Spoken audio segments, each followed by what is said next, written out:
Okay. Dave, g'day and welcome to Bumper to Bumper. How are you going? I'm very well, thank you. That's good. Now, we've got an FJ here. Tell us a little bit about this, because this is a bit of a special car.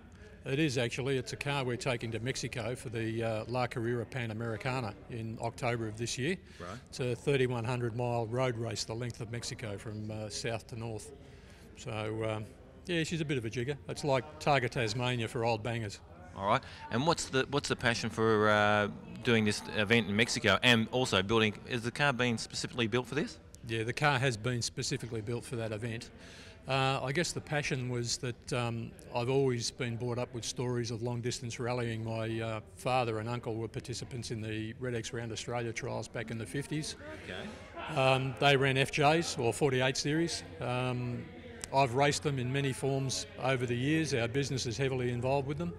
And when Greg and I did the London-Sydney, we were looking for the next challenge. And we always said we would do La Carrera one day. So we decided a few years ago that we were running out of time, so we'd better do it. So we thought, what would we do it in? Yep. And Paul Freestone's quite a good friend of ours, and he and his wife Chris have a very rapid 48-215 Holden they run in Targa Tassie. Yep. And they were generous enough to give us all of the CAD-CAM drawings and access to all of the engineering for their car. Yep. So effectively we've built a sister car to that car. So it's a light car. It's got a fair bit of sting for what it is. So we're looking forward to having a really good time. All right. Now let's get into the specs of the car itself. What are you actually running engine-wise? It's a 202 Holden, just a 9-port head. We were fortunate enough to be able to source a new crankshaft for it. The block is a very low kilometre block.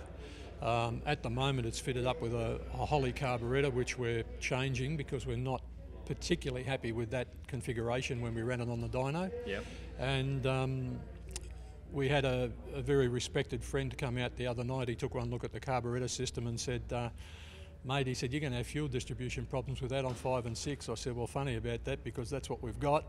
And he said, if I was you, I'd run a set of 175 CD Strombergs off an LJ XU1. He said, but mate, I don't know where you're going to get some. I said, just hang on a minute. So I walked over to the shelf and pulled a set off the shelf and said, these are some I've had for a while.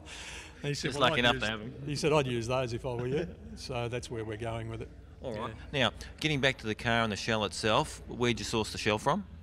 It was, like a lot of things, an eBay purchase. Oh, okay. We just looked and looked and looked until such time as we found one. It was out the back of Lilydale and in a million pieces. The initial photographs we have of the car when we picked it up, it was literally a bare shell with nothing left on it. Yeah. And we paid a modest price for it and we got what we paid for. All right. And what have you done since the shell itself? Because obviously this is going to be this has been heavily engineered as well.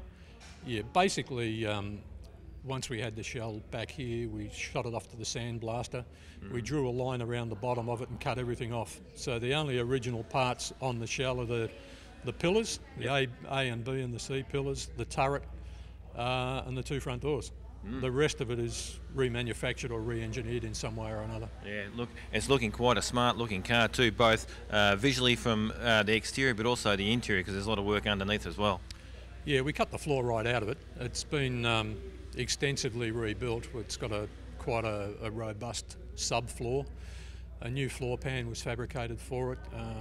All the suspension pickup points have all been engineered. The roll cage has been set up to be a proper engineered CAMS approved cage.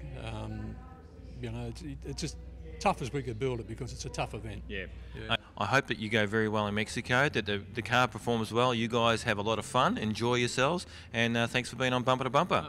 Pleasure. Thank you. Okay, thanks a lot.